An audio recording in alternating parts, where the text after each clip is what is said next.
जयकारा बोलो माता रानी का। जगत माई महामाई माँ भद्रकाली की जय बोलो। माता रानी के सांचे दरबार की जय बोलो। तो धनु राशि वालों, स्वागत है आप सभी का, हृदय से अभिनंदन है धनु राशि भिंड यूट्यूब चैनल में। बंधुओं, फरवरी के इस महीने में पानी में मिलाकर पी लेना ये दो चीजें इतनी अधिक शक्तिशाली हैं कि इस फरवरी के महीने में, जो राहु का महीना है, आपको रातों रात करोड़पति बना देंगी। जी हाँ बंधुओं, ये दो चीजें लक्ष्मी को आपकी ओर ऐसे खींच कर लाएंगी जैसे कि चुंबक लोहे को खींच कर लाता है। लेकिन सबसे बड़ी बात यह है कि आपके जीवन में जो समस्याएं हैं, बाधाएं हैं, कष्ट हैं, जिनकी वजह से आप दिन रात सो नहीं पाते हैं, चैन से रह नहीं पाते हैं, आपकी चिंताओं के जो कारण हैं, वे सब एक झटके में समाप्त हो जाएंगे। याद रखना कि इन दो चीजों का सीधा संबंध राहु से है, और राहु ऐसा ग्रह है जो रातों रात जीवन में परिवर्तन लेकर आता है। जैसे कि कहावत कही जाती है कि रातों रात करोड़पति बन जाना या छप्पड़ फाड़ कर धन दौलत आ जाना, ये सारी कहावतें राहु को लेकर ही बनी हुई हैं। तो अब आपकी बारी है, जब आप राहु से जुड़ी इन दो चीजों का प्रयोग करके राहु की 100% शक्ति को अपने लिए प्रयोग कर पाएंगे। और राहु जब आपके पक्ष में होगा तो आपके जीवन से सबसे पहले नकारात्मकताओं को हटा देगा। याद रखना कि राहु एक ऐसा ग्रह है जिसकी बुद्धिमानी और चतुराई की कोई सीमा नहीं है। एक राक्षस होते हुए भी देवताओं को मूर्ख बनाकर इस राहु ने अमृत पान कर लिया था, और ग्रहों के राजा सूर्य देवता को भी ग्रहण लगाने का दम रखता है राहु। तो अब यहीं से राहु की शक्ति का आप अंदाजा लगा सकते हैं। अब एक बात यहाँ पर हम आपको बता दें कि राहु एक राक्षस ग्रह है, यानी कि जीवन में कलह, क्लेश, परेशानी, दुख, तकलीफ का सबसे बड़ा कारण राहु बनता है। लेकिन राहु के साथ अच्छी बात यह है कि यदि राहु को सकारात्मक कर लिया जाए, या कुंडली में राहु ऐसे भाव में बैठा हो जहां लाभ प्राप्त हो रहा है, या किसी शुभ भाव में बैठा है, या शुभ ग्रह के साथ बैठा है, तब राहु जातक को राजाओं जैसा सुख देता है। तो अब राहु को अपने अनुकूल बनाने का क्या तरीका है? इसका तरीका है कुछ जरूरी विशेष उपाय और जीवन में कुछ जरूरी विशेष क्रियाएं जो आपको लगातार करनी होगी। याद रखना कि जीवन में कभी कभार ही ऐसा समय आता है जो राहु से प्रेरित होता है, और ऐसे समय में जातक यदि बुद्धिमानी से चले तो वह इतनी तरक्की हासिल कर लेता है कि फिर उसे कभी मुड़कर पीछे देखने की जरूरत ही नहीं पड़ती है। अभी आपके जीवन में वही समय चल रहा है जब राहु को आप अनुकूल बना सकते हैं, और राहु के इस विशेष समय में अपने जीवन में क्रांतिकारी बदलाव ला सकते हैं। वैसे हम आपको बता दें कि राहु काफी हद तक अनुकूल हैं ही, क्योंकि वे शुक्र के साथ गोचर कर रहे हैं, और शुक्र अपनी उच्च राशि में गोचर कर रहे हैं। यानी उच्च के शुक्र के साथ राहु का गोचर अत्यंत शुभ होता है। हमने पहले ही कहा कि जिस ग्रह के साथ राहु गोचर करते हैं उसी ग्रह जैसे परिणाम देने लगते हैं। अब उच्च के शुक्र हमेशा अच्छे परिणाम देते हैं, तो राहु भी अच्छे परिणाम ही देंगे। परंतु जीवन में ठहरी नकारात्मकताओं की वजह से राहु का प्रभाव भी नकारात्मक हो सकता है, या हो सकता है कि आपको इसके लाभ मिले ही ना। कई बार लोग हमसे कहते हैं कि गुरुजी, आप कहते हैं कि अच्छा समय चल रहा है, ग्रहों की स्थिति अच्छी चल रही है, अच्छे योग बन रहे हैं, लेकिन हमें तो अच्छा कुछ दिख नहीं रहा है, तो ऐसा कैसे हो रहा है? तो हम उनसे कहते हैं कि तुम्हारे जीवन में नकारात्मकताएं हैं, उन्हें साफ नहीं करेंगे, हटाएंगे नहीं, तब तक शुभ ग्रहों की जो अच्छी घटनाएं हैं, कड़ियां हैं, वे आप तक नहीं पहुंच पाएंगी। जी हाँ बंधु, तो अब ऐसा ही कुछ आपके साथ भी हो रहा है। आपको राहु से पूरे लाभ प्राप्त करने के लिए जीवन में कुछ जरूरी बदलाव करने होंगे। तो बस आज के इस कार्यक्रम में हम आपको सबसे पहले तो राहु के अनुसार आपको कौन से जरूरी बदलाव करने हैं अपने जीवन में, इस विषय पर ज्ञान देंगे। उसके बाद कुछ जरूरी कार्य गुप्त रूप से आपको अनिवार्य हैं, करने ही हैं लगातार। इससे राहु जीवन भर आपके लिए पॉजिटिव ही रहेगा, और आपकी जो तरक्की होनी शुरू होगी वह लगातार होती ही रहेगी, कभी रुकेगी नहीं। तीसरा कि हम आपको बताएंगे इन दो चीजों के विषय में जिन्हें आपको पानी में मिलाकर पीना है, और आप देखेंगे कि कैसे राहु के पॉजिटिव रिजल्ट आपके जीवन में आने शुरू हो जाते हैं। अब एक छोटी सी बात पहले ही आपको हम बता देते हैं, हिंट है ये कि राहु भगवान विष्णु का बहुत बड़ा शत्रु है। आपने भगवान विष्णु से जुड़ी हुई चीजें राहु को समर्पित कर दी या फिर विष्णु काल में राहु के बारे में विचार भी कर लिया तो आपका राहु शत्रु बन बैठेगा, क्योंकि राहु की गर्दन तो भगवान विष्णु ने ही काटी थी और उन्हीं के छल की वजह से तो उसकी मृत्यु हुई थी। लेकिन ठीक इसके विपरीत राहु माँ जगदम्बा से यानी कि भगवती के स्वरूप से बहुत डरता है और भोले बाबा का बहुत बड़ा भक्त है। कहने का मतलब यह है कि हमारे शास्त्र हमें स्पष्ट तौर पर यह बताते हैं कि किसी ग्रह से पूरा लाभ लेने के लिए क्या करना है क्या नहीं करना है, और इसी के आधार पर बनते हैं उपाय जो शास्त्रों में वर्णित होते हैं। हम आपको जो बातें बता रहे हैं, जो भी ज्ञान की बातें आगे बताने वाले हैं, वे सब शास्त्रीय पद्धतियों पर आधारित हैं, शास्त्रों से ही ली गई हैं। हम कोई भी अशास्त्रीय मनगढ़ंत बात कभी बताते ही नहीं है, यह हमारे लिए पाप है। हम माई के साधक हैं, माई की सेवा में रहते हैं, उनके ही चरणों में पड़े रहते हैं और हम जो भी कुछ कहते सुनते हैं उसमें कहीं ना कहीं माता रानी का प्रभाव, उनकी अनुभूति, उनकी कृपा होती ही है। तो हम यह कोशिश करते हैं कि हमारे मुख से कोई भी ऐसी चीज ना निकले जो कि अनर्गल हो, प्रलाप हो और समय की बर्बादी हो।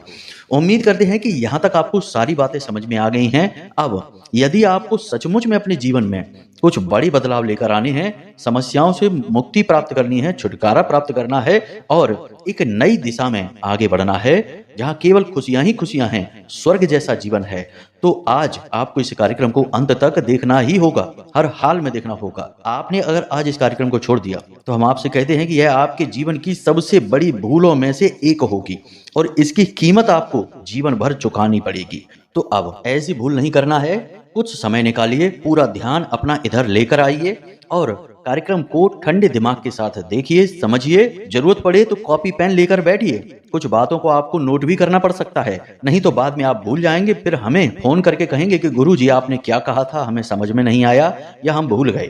तो कार्यक्रम को पहले अच्छी तरह से देख लो। हम कार्यक्रम थोड़े लंबे इसीलिए बनाते हैं कि हर बात को हम बहुत विस्तार से अच्छी तरह से यही समझा देते हैं। कोई प्रश्न उठने का मन में कोई सवाल ही नहीं होता है, फिर भी अगर कोई जरूरी प्रश्न उठता है या कुछ हमसे चूक हो गई, कहीं गलती हो गई, कुछ ना बता पाए हो, तो आप फोन लगा सकते हैं, कोई समस्या नहीं है। तो चलिए बंधु, उम्मीद करते हैं कि आप यहाँ तक सारी बातें समझ चुके हैं।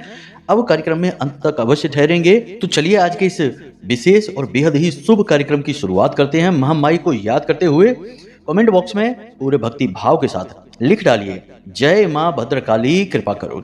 महामाई निश्चित तौर पर आपके ऊपर कृपा करेगी और आपका जीवन बदलेगा, हमें पूर्ण विश्वास है। इसी के साथ साथ यदि आप आज इस कार्यक्रम पर पहली बार आए हैं तो यह आपका बहुत बड़ा सौभाग्य है। माता रानी खुद आपको खींचकर, आपका हाथ पकड़कर यहाँ लेकर आई हैं, क्योंकि अब आपके दुखों का अंत होने वाला है। यह ज्ञान, यह जो कार्यक्रम है, यह सब कुछ माई के धाम से प्रसारित हो रहा है और इसमें शुद्ध धार्मिक बातें हैं, कोई अनर्गल प्रलाप नहीं है। जीवन को बदलने वाला ज्ञान है। हजारों लाखों लोगों के जीवन को इस कार्यक्रम के माध्यम से बदला गया है और आगे भी बदलता रहेगा यह जीवन। तो बस अब आपकी बारी है। तो बस आपको करना यह है कि इस चैनल को अभी इसी वक्त सब्सक्राइब कर लीजिए, परिवार के हिस्से बन जाइए। आगे भी आपको हमारी जरूरत पड़ेगी, हम आपकी सेवा में हमेशा तैयार रहेंगे, क्योंकि हमारा उद्देश्य है जनता के दुखों को दूर करना महामाई की कृपा से, उनके आदेश अनुसार। तो चलिए जल्दी से चैनल को सब्सक्राइब करिए और कमेंट बॉक्स में लिख दीजिए कि मैं भी माई के परिवार का हिस्सा हूँ। ऐसा लिखते ही हमें बहुत अच्छा लगेगा, हमें पता चल जाएगा कि हमने माई के इस परिवार को और बड़ा बना दिया है, इसमें कुछ नए बालक बालिकाएं और जोड़ दी हैं। तो चलिए बंधुओं, जल्दी से चैनल को सब्सक्राइब करके कमेंट बॉक्स में लिख डालिए कि मैं भी माई के परिवार का हिस्सा हूँ। तो बस अब चलिए अपने मूल विषय को प्रारंभ करते हैं। अब ध्यान से सुनिए बंधुओं, अगर आप अब भी सोच रहे हैं कि कुंडली का विश्लेषण कराएं कि नहीं कराएं, क्यों कराएं, क्या जरूरत है कुंडली विश्लेषण कराने की, तो ध्यान से सुनिए। आप इस समय 3 तरीके की स्थितियों में फंसे हुए हैं। एक स्थिति तो यह है कि आपके ऊपर बहुत कर्जा है, व्यापार चल नहीं रहा है, घर में भी क्लेश रहता है, रिश्ते नातों में भी उथल पुथल मची हुई है। तो अब इस स्थिति में आप कैसे फंसे? कोई ना कोई ग्रह था जिसने परेशान किया, तो इससे बाहर निकलने का मार्ग क्या है? कुंडली में छुपा हुआ है, इसलिए कराइए। दूसरा कि आप कुछ जीवन में करना चाहते हैं, निर्णय ले नहीं पा रहे हैं, समझ में आ नहीं रहा है कि क्या करें क्या ना करें, तो इस स्थिति में श्रेष्ठ मार्गदर्शन कौन करेगा? आपके ग्रह, आपकी कुंडली। तीसरा कि आपकी जिंदगी में आपने सब कुछ हासिल कर लिया है, कामयाबी भी हासिल कर ली है, रिश्ते नातों में भी सुख शांति है, परंतु आपके मन में एक बेचैनी है, क्योंकि अब तक शायद आपने वह हासिल नहीं कर पाया जिसके लिए आपका जन्म इस धरती पर हुआ था, यानी कि अपने सही उद्देश्य को आप अब तक हासिल नहीं कर पाए हैं। तो वह उद्देश्य क्या है? क्यों आप इस धरती में, इस संसार में आए हैं? उस उद्देश्य को जानना है। इसको जानने के लिए आपको कुंडली दिखानी है। तो आपके जीवन में जो भी परिस्थितियां हैं, इन परिस्थितियों के सही कारण और उनके निवारण को केवल आपकी कुंडली बता सकती है, इसलिए आपको कुंडली दिखानी है। तो बस अगर आप ऐसी परिस्थितियों में हैं तो नंबर हमने वीडियो में दे रखे हैं, किसी भी नंबर पर 10 बजे से 4 बजे के बीच फोन लगाइए, छोटी सी दक्षिणा देने के बाद अपनी कुंडली का श्रेष्ठतम आकलन करा लीजिए। जय माई की। जो भी बातें अब हम आपको बताने वाले हैं, इनमें कई तरह की परतें होंगी, कई तरह के इसमें रूप होंगे अलग अलग बातों के, तो इन्हें समझना होगा आपको। सबसे पहले बात करते हैं कि राहु शुभ और अशुभ कैसे हो जाता है एक झटके में। जैसे ही आप निराशा में डूबते हैं, नकारात्मक भावनाओं में डूबते हैं, अपने जीवन के प्रति उदासीन हो जाते हैं, दुखी हो जाते हैं, आपका राहु नकारात्मक हो जाता है। राहु आशा पर चलता है, उम्मीद पे चलता है। आपके मन में नई उम्मीदें हैं, आशाएं हैं, आशा की एक किरण भी है, तो आपका राहु सकारात्मक है। इसीलिए बड़े बुजुर्ग हमेशा यह बात कहते थे कि उम्मीद कभी नहीं छोड़नी चाहिए, क्योंकि जिसने उम्मीद छोड़ दी उसका राहु तुरंत नकारात्मक हो गया और फिर वह आपको भयंकर नकारात्मक विचारों में डुबा देगा, डिप्रेशन में डाल देगा। और कुछ लोग तो गलत कर्म भी कर बैठते हैं, जिसके बारे में हम बोलना नहीं चाहते हैं, आप खुद ही समझदार हैं। तो ऐसा नहीं करना है। राहु किसी भी हद तक आपको परेशान कर सकता है, दुखी, प्रताड़ित कर सकता है और किसी भी हद तक आपको सुख दे सकता है, इसकी कोई सीमा नहीं है। तो राहु को नकारात्मक कभी ना होने दें। अपने मन में हमेशा सकारात्मक विचार रखें, हमेशा पॉजिटिव रहें और कुछ अच्छा जीवन में होगा, इस बात की उम्मीद हमेशा बनाकर रखें। अब आप कहेंगे कि हमारे जीवन में तो लगातार कष्ट हैं, घाटे पर घाटा होता जा रहा है, कर्जा बढ़ता जा रहा है, काम धंधे व्यापार चल नहीं रहे हैं और आप कहते हैं कि उम्मीद बनाकर रखिए। कैसे उम्मीद बनाकर रखें? तो बंधुओं, आप खुद ही समझिए। अब बुद्धिमानी वाली बात है, जरा इसे आप ध्यान से समझना कि जब स्थितियां सकारात्मक हैं, सब कुछ जीवन में अच्छा चल रहा है, तब तो उम्मीद कोई भी बना सकता है, इसमें आपकी परीक्षा कहाँ है। लेकिन जब परिस्थितियां नकारात्मक हैं, सब कुछ बुरा बुरा ही हो रहा है जीवन में, ऐसे में उम्मीद को बनाकर रखना बहादुरी का काम है। और यही बहादुरी आपके अंदर हमने देखी है। जैसे कि हमने आपकी राशि का अध्ययन किया है, आपको समझा है, आपके जीवन के उतार चढ़ाव को जाना है। हम जानते हैं कि आपके अंदर हमेशा एक उम्मीद की किरण बाकी रहती है। आप अपनी परेशानियों से तो कभी दुखी नहीं होते हैं, आप दुखी होते हैं आपके अपनों के द्वारा की गई बातों से, उनके द्वारा किए गए कार्यों से, उनकी हरकतों से आप दुखी होते हैं। आपके दुख का कारण यह नहीं कि आप परेशान हैं, आपके दुख का कारण यह है कि आपके जो अपने हैं वे आपको हमेशा छलने का प्रयास करते रहते हैं, हमेशा आपका फायदा उठाने की कोशिश करते हैं। उन्होंने कभी आपको नहीं समझा और फिर ऐसे लोग ऐसी ऐसी बातें कह देते हैं जो आपके दिल में चुभ जाती हैं। यानी कि आप अपनी परेशानी से नहीं, अपने अपनों से परेशान हैं। तो अब ऐसे में जब आपके ऊपर इन बातों का प्रभाव अधिक बढ़ जाता है, तो कभी कभी आप बहुत अधिक नकारात्मक हो जाते हैं, उम्मीद हार जाते हैं, दुखी हो जाते हैं, अकेले में बैठकर 2 आंसू भी बहा लेते हैं और फिर थोड़ी देर बाद उम्मीद जागती है और आंसू पहुंचकर चुपचाप मुस्कुराते हुए चेहरे के साथ दिल में गम को, तकलीफ को छुपाकर बाहर निकल आते हैं। तो ये जो स्थिति बनती है, इस स्थिति में राहु आपके लिए नकारात्मक हो जाता है। तो अब कहने का मतलब यह है कि अब से जैसे ही कोई इंसान आपके लिए ऐसी बात बोले जो आपको दुखी करती है, परेशान करती है, उस इंसान से तुरंत पीछा छुड़ा लीजिए। समझ लीजिए कि वह इंसान एक जोंक के समान है जो आपका खून पीना चाहता है, आपको बर्बाद करना चाहता है। मनोवैज्ञानिक तौर पर, दिमागी तौर पर वह आपको खोखला कर देगा और आपकी सारी शक्ति समाप्त कर देगा। तो उससे दूरी बनाने में ही भलाई है।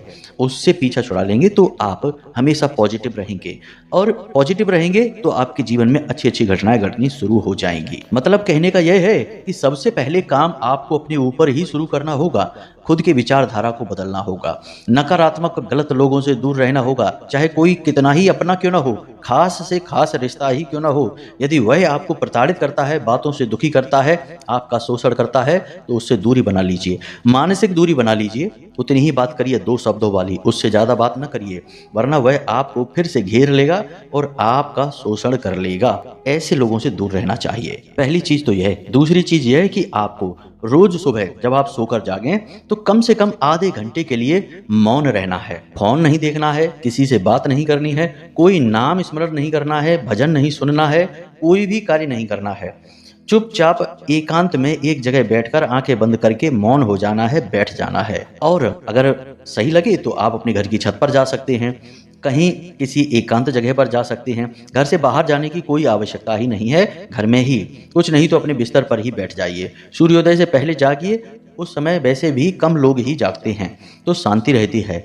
उस समय आप अपने फोन वोन को मत छूना, बिल्कुल शांति के साथ पालथी मारकर बैठ जाना है सुखासन में और आंखें बंद करके बस शांत रहना है। जो शांति आपके आसपास है उसे महसूस करना है। शांति में ही ईश्वर का वास होता है और उस ईश्वर को महसूस करना है जिसने इस संसार को बनाया है, आपको बनाया है, हमें बनाया है, जो हमारे अंदर है, आपके अंदर है, कण कण में विराजमान है। तो जो आपके अंदर भी रह रहा है उस ईश्वर को महसूस करना है, मतलब कि दिव्य आध्यात्मिक अनुभव लेना है। इससे आपके अंदर एक गजब की सकारात्मक ऊर्जा दौड़ेगी, आपका ऊर्जा क्षेत्र मजबूत हो जाएगा और आपका राहु भी गजब का सकारात्मक आपके लिए हो जाएगा। जैसी आपकी मन स्थिति वैसी ही आपकी परिस्थिति, और यह परिस्थिति निर्मित होती है आपकी ग्रहों की दशाओं के अनुसार, और ग्रहों की दशाएं आपके मन के अनुसार निर्मित होती हैं। जी हाँ बंधुओं, याद रखना, आप यदि नकारात्मक हैं तो हर ग्रह आपके लिए नकारात्मक हो जाएगा, चाहे कितना ही शुभ ग्रह क्यों ना हो। शुभ ग्रह शांत हो जाएगा और अशुभ ग्रह सक्रिय हो जाएगा। तो आपको ऐसे में अपने आप को संभालना है। तो यह कार्य प्रतिदिन आपको करना है और अपनी वाणी पर पूर्ण नियंत्रण रखना है। भावनाओं पर तो नियंत्रण आपको रखना ही रखना है। किसी को भी इतना अधिकार नहीं देना है कि उसकी दो बातें सुनकर आपका मन खराब हो जाए। ऐसे लोगों से दूरी बनानी है, हमने पहले ही कह दिया है। अब आपको अपनी वाणी पर भी नियंत्रण रखना है। हमेशा शुभ शब्द ही अपने लिए बोलिए, दूसरों से तो अच्छा बोलिए ही बोलिए, अपने लिए भी अच्छा बोलिए। भूल कर भी कभी ऐसे शब्द अपने मुख से ना निकालिए कि हमारी तो किस्मत ही खराब है, आज का तो दिन ही खराब है, ये दुनिया खराब है, हमारा तो वातावरण ही खराब है, अब हमारे जीवन में कुछ नहीं हो सकता, अब तो बस दुख ही देखना है, जिंदगी का अब कोई ठिकाना नहीं है। इस तरीके की बातें आपको भूल कर भी नहीं करनी हैं। याद रखना है कि जैसी आप बातें करते हैं वैसी ही आपकी मन की स्थिति बनती जाती है, और जैसी आपकी मन की स्थिति होती है वैसी ही आपकी परिस्थिति बनती जाती है। आपने देखा होगा कि जो लोग बहुत कामयाब होते हैं वे हमेशा सकारात्मक बातें करते हैं, नकारात्मक बातें तो उनके मुख से निकलती ही नहीं हैं। बहुत सारी किस्से कहानियां आपने इस विषय में सुनी ही होंगी, जैसे कि कोई कहता है कि हमारी डिक्शनरी में तो नकारात्मक शब्द ही नहीं है, असंभव शब्द ही नहीं है। बहुत सारी कहानियां हैं, उनको नहीं हम बताएंगे, लेकिन मतलब यही है कि सकारात्मक रहना ही कामयाबी की सबसे बड़ी चाबी है। तो आपके जीवन में चाहे कितना ही बुरे से बुरा क्यों ना हो रहा हो, आपको हमेशा अच्छा ही कहना है। और एक कहावत और भी है कि पता नहीं कब जुबान पर सरस्वती बैठ जाए, और यह तो राहु का महीना है, तो राहु की आराध्य देवी तो सरस्वती ही हैं। तो आप जो कुछ कह रहे हैं वह कब सत्य हो जाएगा पता ही नहीं चलेगा आपको। तो अच्छी अच्छी बातें बोलिए, जब भी बोलना है अच्छा बोलिए। बेशक काम धंधे व्यापार में घाटा हो रहा है, परेशानियां आ रही हैं, कर्जा बढ़ गया है, लेकिन अच्छा बोलिए। बोलिए कि हमारा कर्जा अब समाप्त होने वाला है, हमारा व्यापार बहुत अच्छा चलने वाला है, हमारी जिंदगी बहुत सुंदर है, यह जीवन ईश्वर का प्रसाद है, यह सब कुछ जो हमें दुख सुख प्राप्त हो रहे हैं ये ईश्वर हमें दे रहे हैं, और हम ईश्वर के बालक हैं, बच्चे हैं, और ईश्वर अपने बच्चों का कभी बुरा नहीं करते हैं। तो आज की बुराई है, लेकिन कल सब कुछ बहुत अच्छा होने वाला है, नया दिन आने वाला है, नई खुशियां नई परिस्थितियां आने वाली हैं। इस तरह से सकारात्मक विचार रखिए, हर बुराई में भी अच्छाई को देखिए, और देखिए फिर कैसे सरस्वती आपकी जुबान पर बैठना प्रारंभ करेंगी। क्योंकि याद रखना कि सरस्वती भी देवी हैं, और देवी देवता शुद्ध जगहों पर बैठती हैं। जिसकी जुबान ही काली है, कड़वी है, जिसकी जुबान में हमेशा गंदगी रहती है, उल्टी सीधी बातें रहती हैं, वहां देवता क्यों बैठेंगे। जब आपकी जुबान शुद्ध हो जाएगी तो उस पर सरस्वती भी बैठेंगी, आपकी बात सच भी होने लगेगी और आपके काम भी चल निकलेंगे। तो हमेशा अच्छी अच्छी बातें अपने लिए बोलिए, दूसरों से भी प्रेम भरी अच्छी अच्छी बातें ही करिए, और अपने लिए तो सबसे ज्यादा अच्छी बातें बोलिए, सकारात्मक बातें बोलिए। भूल कर भी अपने लिए कुछ भी गलत नहीं बोलना है। अपने लिए भूल कर भी किसी को इतनी अनुमति नहीं देनी कि वह आपका अपमान कर दे, वह आपके लिए उल्टी सीधी बातें बोल दे और आप चुपचाप सुनते रहें। ऐसे इंसान से तो दूरी 100 हाथ की बना लेना है। अब कुछ छोटी छोटी सी बातें हैं जिन्हें अपने जीवन में उतारिए। ये तो हमने आपको बता दिया कि कैसे जीवन को बदलना है अपने आचरणों के आधार पर। अब सबसे बड़ी बात कि छोटी छोटी क्रियाएं हैं, इन्हें करना प्रारंभ करिए। जैसे कि जिस पानी से आप स्नान करते हैं उस पानी में 1 चुटकी हल्दी अवश्य मिला लीजिए, प्रतिदिन मिलाते रहिए। दूसरा कि पाउडर वाली नील बाजार में आती है, उस नील को लेकर आइए और प्रतिदिन अपने टॉयलेट में 4 चुटकी नील छिड़क दीजिए और उसे फ्लश कर देना है। 4 चुटकी नील छिड़कना है पाउडर वाली और उसे फ्लश कर देना है। उम्मीद है आप समझ गए होंगे। इस तरह आपका नकारात्मक राहु सकारात्मक होना शुरू हो जाएगा। दूसरा, कुत्तों को प्रतिदिन भोजन कराना है। बिस्किट खिला सकते हैं, कुछ भी खिला सकते हैं, लेकिन कुत्तों को प्रतिदिन अवश्य कुछ ना कुछ खिलाते रहें। गलती से भी कुत्तों को मारे पीटे नहीं। जी हाँ बंधुओं, तो यहाँ तक हमने आपको सारी बातें समझा दी हैं कि किस तरह आप अपने आचार व्यवहार और तौर तरीकों से राहु को 100% शुभ बना लेंगे अपने लिए, और रातों रात राहु आपके लिए काम करना शुरू कर देगा। अब हम आपको बताते हैं इन दो चीजों के विषय में। हमने पहले ही आपसे कहा था कि राहु जो है वह भगवान विष्णु से, नारायण से सख्त नफरत करता है और भोले बाबा का यह दास है, बहुत बड़ा उनका सेवक है। असल में भोले बाबा का एक बहुत बड़ा एहसान भी है इस राहु के ऊपर। तो इस एहसान की वजह से ही यह भोले बाबा की बहुत भक्ति करता है। तो अब आपको क्या करना है, ध्यान से सुनिए। आपको एक रुद्राक्ष लेकर आना है बाजार से। रुद्राक्ष कोई भी हो, लेकिन अगर 5 मुखी रुद्राक्ष है तो सर्वोत्तम होगा। पंचमुखी रुद्राक्ष जो है यह पंच तत्वों का प्रतीक होता है, और यह संपूर्ण प्रकृति पंच तत्वों से ही मिलकर बनी है, जिन्हें हम 5 महाभूत कहते हैं। तो अब आपको प्रतिदिन यह रुद्राक्ष प्रयोग करना है। किस प्रकार प्रयोग करना है, जरा इसे ध्यान से समझिए। सबसे पहले आपको 5 मुखी रुद्राक्ष लेकर आना है। धारण नहीं करना है उसे, यह दिव्य रुद्राक्ष है। इसे आपको एक विशेष पद्धति से प्रयोग करना है। याद रखना कि रुद्राक्ष शुद्ध होना चाहिए, अशुद्ध नहीं। यह स्वयं भोले बाबा का प्रतीक होता है। ऐसे में यदि आप अशुद्ध रुद्राक्ष का प्रयोग करेंगे तो इसमें कई नकारात्मक ऊर्जाएं आपको परेशान करने लग जाएंगी। तो आपको क्या करना है, जरा ध्यान से सुनिए।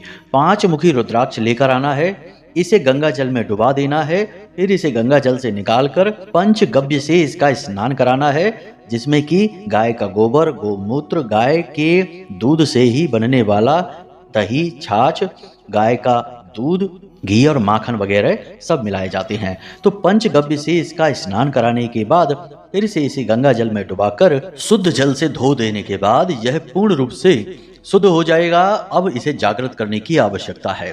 तो आपको इसे लेकर जाना है भोले बाबा के मंदिर में, और इसे सीधे ले जाकर रख देना है शिवलिंग के ऊपर। जी हाँ बंधुओं, शिवलिंग के ऊपर रखकर वहीं पर बैठकर रुद्राक्ष की माला के साथ आपको 11 माला ओम नमः शिवाय पंचाक्षरी मंत्र का जाप करना है। बस इतना करना है। उसके बाद इस रुद्राक्ष को लेना है और जलाधारी से बहने वाले पानी से इसे पुनः स्नान करा देना है।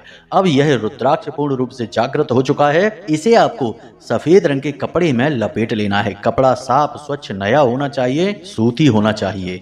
इसे लपेट लेना है और लाकर अपने पूजा घर में रख लेना है। इस रुद्राक्ष को आपको रात्रि के समय प्रतिदिन पानी में डाल देना है।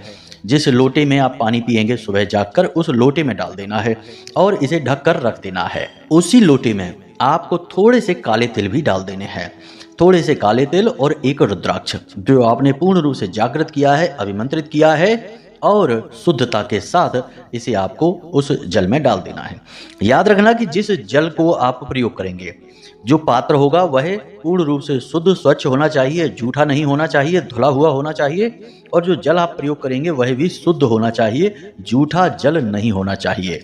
अब उस पात्र में जल भरिए, उसमें उस रुद्राक्ष को डालिए, उसमें थोड़े से 1 चुटकी काले तिल डालिए, उसके बाद उसे ढककर रख दीजिए। इस पूरे फरवरी के महीने आपको यही करना है। सुबह सोकर जब आप जागें तो उस लोटे में से पानी को दूसरे पात्र में ले लें और उसे पी लें। उस लोटे को जूठा ना करें, उस बर्तन को जूठा ना करें। उसमें से पानी किसी अन्य बर्तन में ले लें और उस पानी को पूरा पी जाएं। जो रुद्राक्ष उठा है उसे फिर से सफ़ेद कपड़े में लपेटकर अपने पूजा घर में भोले बाबा के फोटो के पास रख दीजिए। और जो तिल हैं उन्हें आप, जो आपके घर में बेल पत्र का पौधा है, उसकी जड़ में डाल दीजिए। 2-4 तिल होंगे, ज़्यादा नहीं होंगे। बस इतना सा आपको करना है। प्रतिदिन पूरे फरवरी के महीने इस पानी को आपको पीना है। आप गजब का चमत्कार महसूस करेंगे। पहले ही दिन जब आप इस क्रिया को करेंगे आपको इसका प्रभाव महसूस होगा। पॉजिटिव एनर्जी आपके अंदर दौड़ने लगेगी और आपके काम बनते चले जाएंगे। जो लोग आपको परेशान कर रहे थे वे तुरंत आपके मार्ग से हट जाएंगे और आपके जीवन में धन लक्ष्मी का आगमन होने लगेगा, परेशानियां कटने लगेगी। बस इतना ही आपको करना है और आपका सौभाग्य खुल जाएगा। जी हाँ बंधुओं, तो सारी बातें हमने आपको विस्तार से समझाई हैं, आपके आचरण व्यवहार से लेकर इस महाशक्तिशाली उपाय तक आपने सारी बातें अच्छी तरह से समझ ली हैं। अब बारी आपकी है कि इन्हें आप प्रयोग करना शुरू करिए।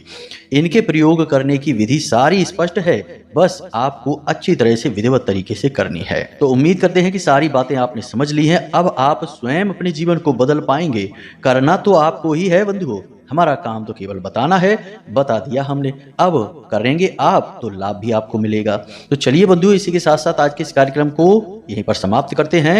हमेशा हंसते रहिए, मुस्कुराते रहिए, सकारात्मक रहिए और महामाई पर अपनी आस्था और विश्वास बनाए रखिए। दिन में एक बार मंदिर अवश्य हो आइए, क्योंकि आपका उद्धार तो वहीं से होना है। तो प्रेम से बोलिए जय माई की, जय मां भद्रकाली। माता रानी आपका कल्याण करेंगी। धन्यवाद।